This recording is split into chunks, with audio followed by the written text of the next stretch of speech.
שישבו כאן בספסל. חלקם יש אפילו ילדים. כן, אני נמצא כאן כבר 25 שנים. 25 שנים נהדרות בחטיבה.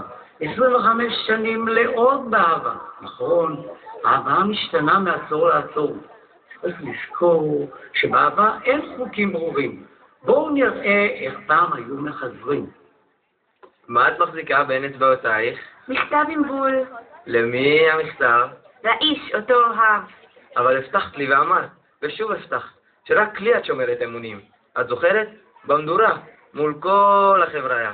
זוכרת. זוכרת. למי זה עוזר? את כאן כותבת מכתבים, ואני מתייבש כמו ביצה.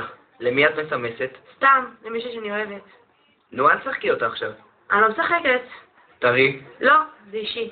הבטחת שלקח את החברות שלנו כמה צעדים קדימה. אני קונה לך מתנות, לוקח אותך לכל מקום שאת רק מבקשת, ומה אני מקבל? SMS למישהו אחר. רוצה לקרוא? זה לא בראש מעייניי. אבל אם זה חשוב לך, תקראי. אתה בטוח? זה לא ישפיע עליי כהוא זה. התזכור עוד את אור הירח, את הליל הכחול שטוף האור, את הנף השקד הפורח, ואותי, התזכור. אני נרדם משעמום. הוא בטח יבש כמו ביסקוויט ומשעמם עד שיגעון.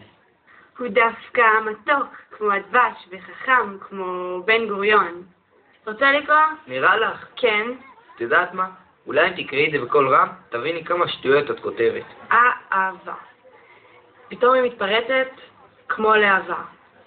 היא תשרוף את כל מה שהיית, היא תשרוף את כל מה שאתה. את מבינה כמה שטויות את כותבת?